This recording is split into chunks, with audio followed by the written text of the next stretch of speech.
Nos destaques do Panorama CBN de hoje, eu conto para você que o presidente Lula disse que vê com crescente preocupação a tensão entre a Venezuela e a Guiana e que o Mercosul não pode ficar alheio a esse tema.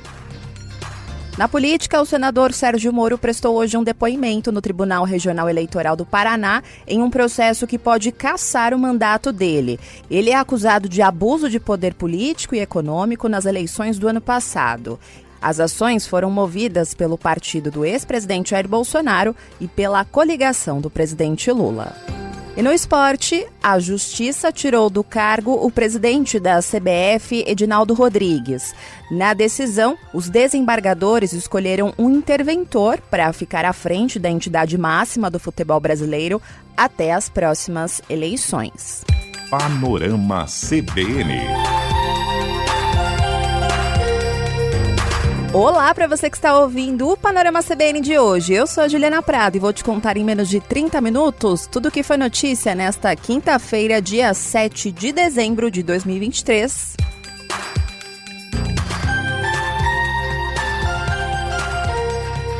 E eu começo esse episódio retomando um assunto que você está acompanhando aqui nas últimas edições do Panorama CBN, que é sobre a tensão entre a Venezuela e também a Guiana. A tensão na região aumentou após o referendo que a Venezuela realizou no domingo sobre a anexação do território de Essequibo. Esse território, que é maior do que a Inglaterra e é rico em petróleo, atualmente é controlado pela Guiana, mas o presidente venezuelano Nicolás Maduro diz que a região é parte, sim, do seu país. E esse assunto interessa ao Brasil porque o nosso país faz fronteira com esses territórios. Bom, antes dessa confusão começar, já estava prevista para acontecer hoje no Rio de Janeiro uma reunião da cúpula de chefes de Estado dos países do Mercosul, que é um bloco formado por Argentina, Brasil, Paraguai e Uruguai. E hoje foi o último dia em que o Brasil presidiu esse bloco. E é claro que no encontro, o presidente Lula, como presidente também do Mercosul, aproveitou para falar sobre esse assunto. Na cúpula, Lula disse que acompanha com crescente preocupação a situação em Essequibo e disse que o grupo não pode ficar alheio a essa situação. Durante o discurso, o presidente reforçou a posição do Mercosul como uma zona de paz e cooperação e submeteu aos países integrantes desse grupo a elaboração de uma declaração sobre o tema acordada entre os chanceleres dos estados participantes.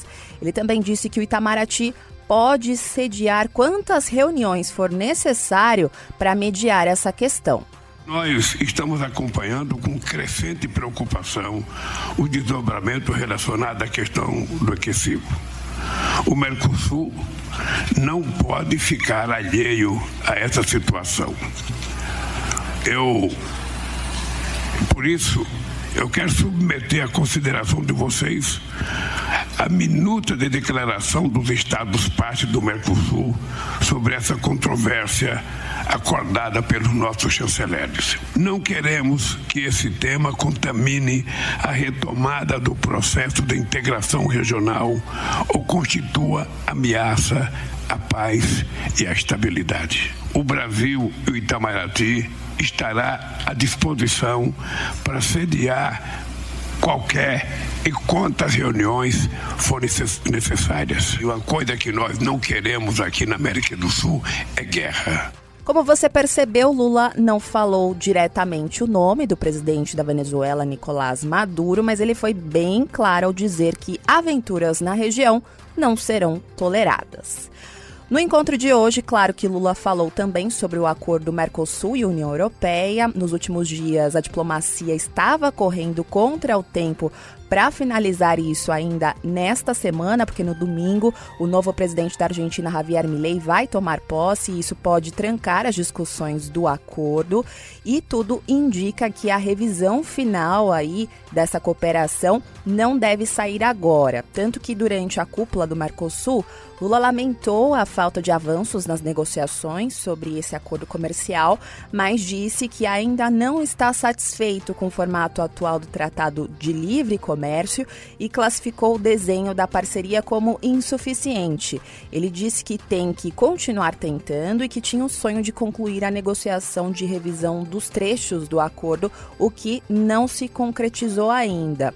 Lula criticou ter herdado uma versão dos termos que foi acertada em 2019 durante o governo de Jair Bolsonaro no Brasil e de Maurício Macri na Argentina.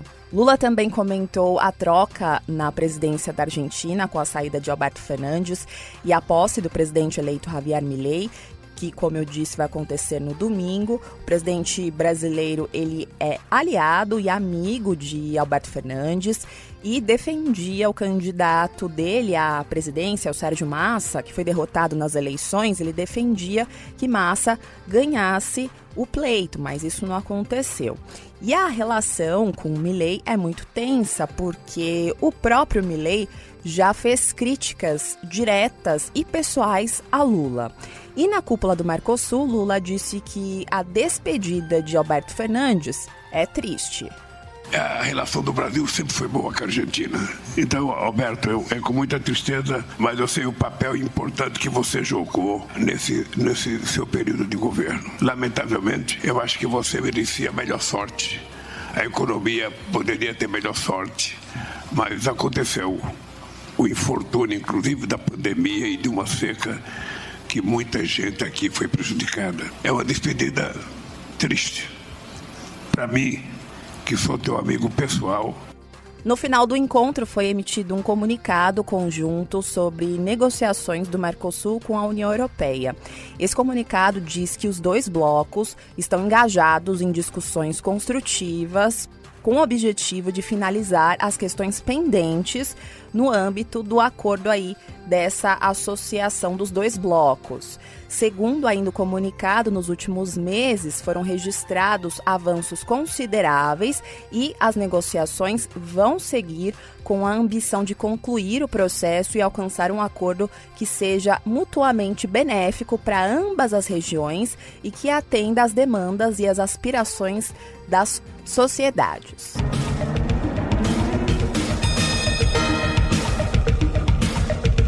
Falei para você agora há pouco que a tensão entre a Venezuela e a Guiana está mexendo com a paz da região, né? E hoje, aviões militares dos Estados Unidos sobrevoaram a região de Essequibo e também o restante da Guiana. Esse foi o primeiro exercício militar dos Estados Unidos na região desde o referendo que aconteceu no domingo, em que a Venezuela consultou a população sobre a anexação de Essequibo.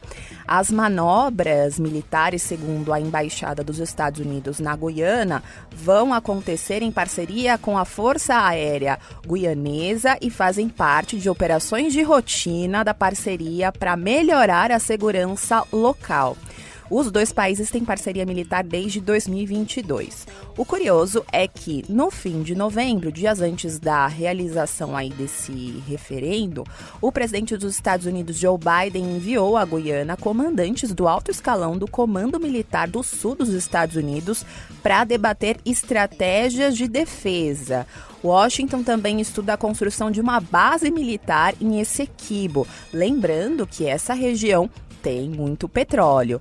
Hoje, o secretário de Estado dos Estados Unidos, Antony Blinken, ligou para o presidente da Guiana para expressar apoio dos Estados Unidos ao país e debater a cooperação robusta na área de segurança.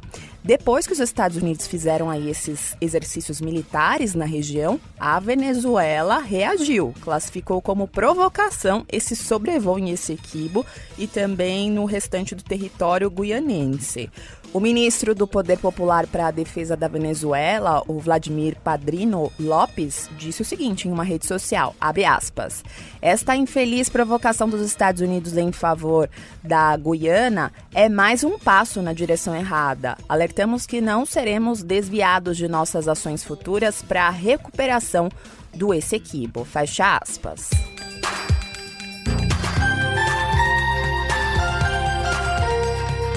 Aqui Aqui no Brasil, o senador Sérgio Moro foi convocado para depor hoje no Tribunal Regional Eleitoral do Paraná, em Curitiba, sobre 2 ações de investigação eleitoral que o acusam de abuso de poder econômico, Caixa 2 e utilização indevida de meios de comunicação social durante a pré-campanha eleitoral de 2022.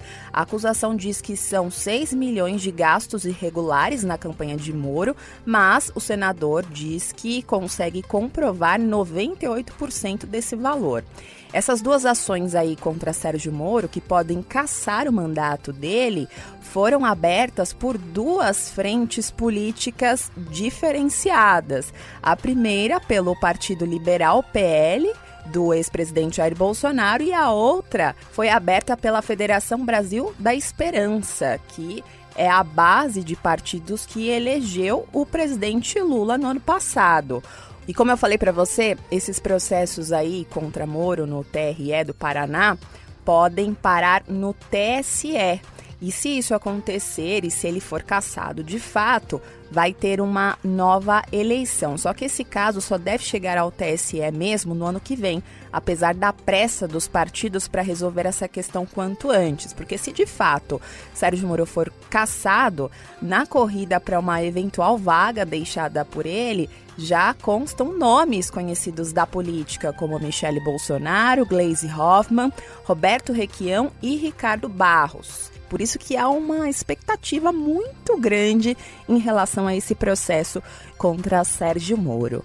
Hoje, durante o depoimento prestado no TRE do Paraná, o senador só respondeu que o desembargador do caso perguntou para ele. O time jurídico do PT chegou a preparar uma lista de 200 perguntas, mas o ex-juiz federal da Lava Jato não respondeu os questionamentos elaborados pelo partido do presidente Lula. E Moro também se negou a responder aos questionamentos dos advogados do PL. O depoimento durou cerca de 45 minutos e, na saída, Sérgio Moro disse que está sendo alvo de uma perseguição política. Eu respondi todas as questões do juiz, respondi todas as questões que seriam colocadas pelo Ministério Público. Em relação aos advogados, foram propostas, e aqui com respeito aos advogados, ações levianas, cujos fatos ali não foram demonstrados. E eles que têm que demonstrar aquilo que eles afirmam. Então eu pessoalmente me sinto agredido em relação a esses fatos e não me sinto confortável em participar de um teatro no qual eles tentam construir uma narrativa de que não corresponde à realidade. É eles que têm que demonstrar o abuso de poder econômico que não houve. Participei de uma eleição muito difícil, mas foi tudo feito segundo as regras e nós ganhamos tanto do candidato do PT como do candidato, né, que não estava ali com a gente naquele momento, que ora tenta roubar o meu mandato. Para o desembargador, Sérgio Moro diz que não participou diretamente das negociações dos valores pagos para custear despesas de sua pré-candidatura. Lembrando que durante a corrida eleitoral, Sérgio Moro estava no Podemos e aí ele mudou para União Brasil. Ele também disse que parte dos documentos entregues por ambos os partidos, Podemos e União Brasil, ao TRE paranaense, não foram completamente direcionados à sua própria campanha, mas em muitas vezes atividades partidárias. Ele foi questionado especificamente sobre os gastos de ambos os partidos com serviços de advocacia prestados pelo suplente dele, mas Sérgio Moro diz que também não participou das negociações contratuais. Mas, embora o senador tenha negado influência sobre esse valor, ele admitiu que a indicação do suplente para a vaga dele partiu dele próprio, já que ele precisava de uma pessoa de confiança à frente da condução de processos. Por fim, Sérgio Moro também disse que a sua campanha não incluiu Caixa 2. O desfecho aí desse processo, segundo o desembargador disse aos advogados, vai ficar para o ano que vem. Eles têm até a primeira semana de janeiro para apresentar as alegações finais desse processo antes da decisão da corte. Mudando de assunto, hoje a Polícia Federal cumpriu 9 mandados de prisões temporárias e 18 de busca e apreensão contra pessoas suspeitas de tráfico internacional de drogas no Aeroporto Internacional de Guarulhos, em São Paulo. A operação dessa quinta-feira foi feita após 3 investigações distintas entre 2021 e 2022 e, ao todo, cerca de 700 quilos de cocaína foram apreendidos no Brasil, na Alemanha, Portugal e Etiópia.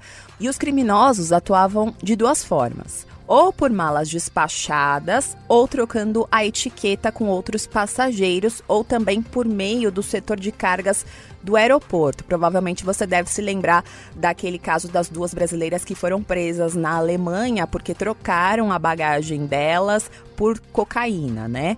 Hoje o delegado Felipe Faé Lavareda de Souza, e ele explicou como é que era o modus operandi. A maioria são funcionários, tanto da área restrita, ali, que fazia o desvio dentro da área restrita, quanto no saguão, que fazia o despacho irregular, digamos assim, mas também tem motoristas, quem traz a mala, enfim, tem pessoas que não trabalham ativamente no aeroporto. E na parte das cargas, os vigilantes, ele facilitava a entrada, né, das caixas, e depois lá dentro ela era desviada até o avião. Então tem empresas como a do vigilante, que atua no aeroporto, da qual ele era funcionário, e tem outras empresas que fazem entregas, mas não atuam no aeroporto. Parte dos suspeitos são considerados líderes do tráfico na região de Guarulhos e 4 pessoas permanecem foragidas, entre elas um desses chefes. Eles foram identificados em grupos de WhatsApp que foram formados para organizar o envio dessa droga.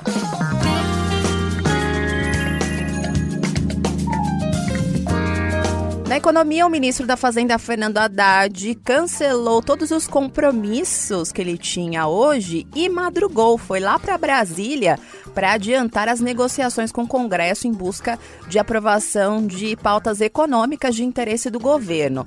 A equipe econômica propôs zerar o rombo nas contas públicas em 2024, como você acompanhou aqui. Lula não está muito contente com essa meta, não está colocando muita fé, mas o ministro da Fazenda quer perseguir esse objetivo. Só que para isso ele precisa aprovar medidas para reforçar o caixa do governo e também a arrecadação, né, do governo federal.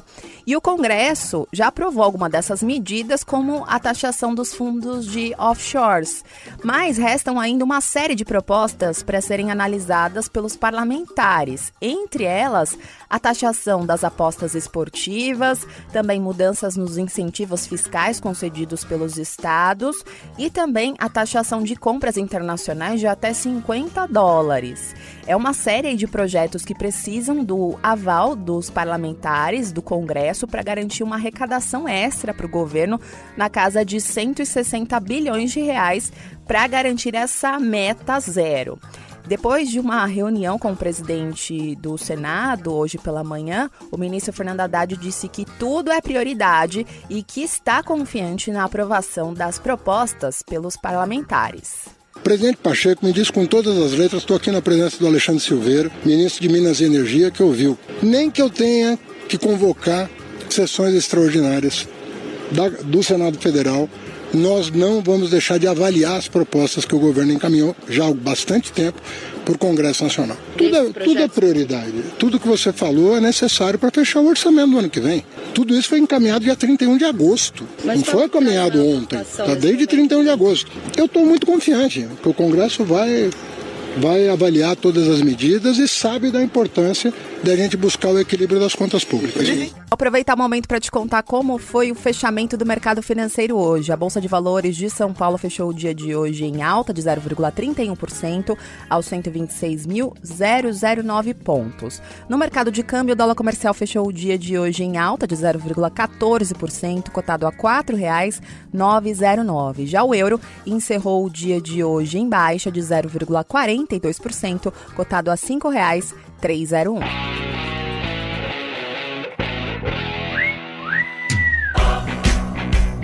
No esporte, caiu uma bomba hoje após o final do Campeonato Brasileiro. E essa bomba caiu lá na CBF, porque hoje o Tribunal de Justiça do Rio de Janeiro afastou do cargo o presidente da CBF, Edinaldo Rodrigues. E para o lugar dele, os desembargadores nomearam o presidente do Superior Tribunal de Justiça Desportiva, o José Perdiz, como presidente da CBF para convocar uma eleição num prazo de 30 dias.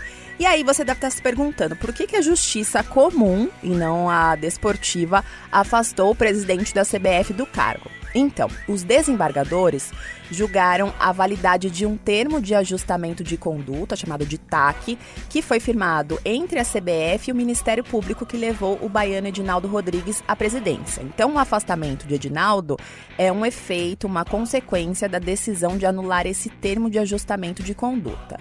E por que isso? Vamos lá entender o que aconteceu. Em 2017, a CBF mudou as regras das eleições em uma assembleia na qual os clubes das séries A e B não participaram. E aí o Ministério Público do Rio questionou essa medida, mas a CBF seguiu tocando a vida e em 2018, já sob essas novas regras, elegeu o presidente Rogério Caboclo. E em 2021, ele foi afastado do cargo porque tinha várias denúncias de assédio moral e sexual e o Edinaldo Rodrigues assumiu o cargo de presidente da CBF, mas de forma interina. E no meio desse caminho, em 2021, a Justiça anulou essa eleição lá de 2018 por causa da ausência dos clubes na Assembleia Geral e, na condição de interino, o Edinaldo firmou esse termo de ajustamento de conduta com o Ministério Público, restabelecendo os parâmetros para as eleições na CBF. E aí, em 2022, já sob o efeito desse TAC, o Edinaldo foi agora, de fato, eleito presidente da CBF. Então, portanto, o Tribunal de Justiça do Rio entendeu que Edinaldo, como presidente interino e depois eleito, não poderia ter assinado um TAC do qual ele próprio se beneficiou. Assim, o acordo foi anulado e, consequentemente, a eleição de Edinaldo também perde a validade. É sempre bom lembrar também que toda essa questão jurídica se desenrola enquanto nos bastidores o jogo político da CBF continua acontecendo fortemente. Depois de um começo bem discreto e conciliador, o Edinaldo Rodrigues tem feito, de um ano para cá, alguns movimentos, digamos assim, mais autorais em funções importantes da estrutura interna da CBF. E isso tem desagradado algumas figuras que oficialmente fazem parte do passado da entidade, mas ainda tem, de uma certa forma, influência no universo dos dirigentes brasileiros, como, por exemplo, Ricardo Teixeira e Marco Polo Del Nero. Ambos estão, inclusive, banidos do futebol pela FIFA, mas não há banimento nos bastidores, né? Na semana passada, o Del Nero publicou uma coluna no portal UOL pedindo para Edinaldo renunciar ao cargo. Bom, a CBF informou que vai recorrer dessa decisão, mas essa decisão aí abre uma indefinição que pode prejudicar a seleção brasileira e também os times brasileiros. E quem explicou isso durante a programação da CBN foi o nosso apresentador esportivo e também comentarista de esportes, Carlos Eduardo Éboli.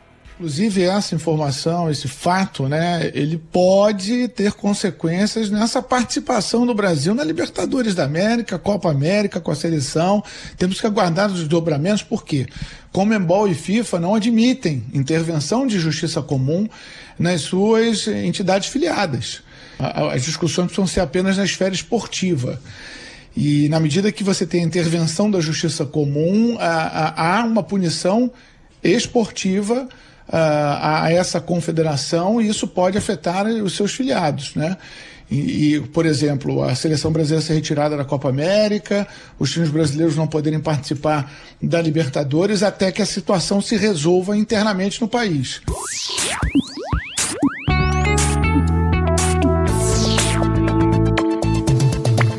E para fechar, vou falar de tecnologia, porque o WhatsApp lançou nesta quinta-feira a opção de enviar mensagens de voz de reprodução única, ou seja, a pessoa que receber a gravação vai poder escutá-la apenas uma vez. O recurso vai ser liberado gradualmente para todos os usuários nos próximos dias. Essa opção aí de visualização única no WhatsApp já estava disponível para fotos e vídeos, né, desde 2021, e essa opção agora aumenta a privacidade de quem envia as mensagens, porque impede que o conteúdo seja compartilhado e replicado pelo aplicativo. E para enviar um áudio de reprodução única, basta clicar no ícone de microfone e selecionar o ícone de visualização única que vai ser exibido ao lado do desenho de ondas sonoras e do botão enviar. É preciso então selecionar o ícone de visualização única toda vez que você desejar enviar o áudio para ser ouvido somente uma vez. Segundo o WhatsApp, todos os conteúdos de visualização única são protegidos por criptografia de ponta a ponta, assim como as mensagens no formato tradicional. Panorama CBN.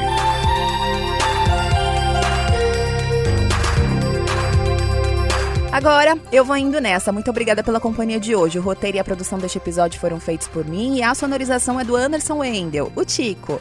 E você pode me encontrar lá nas redes sociais, no @Juliana_Deprado no Twitter, no Insta é só procurar por @JulianaDeprado e tem também o e-mail, juliana.prado@cbn.com.br. Não se esqueça que amanhã tem a edição da manhã do Panorama CBN, a partir das 7 horas da manhã, com a Bianca Santos. Combinado? Beijos pra você e até mais!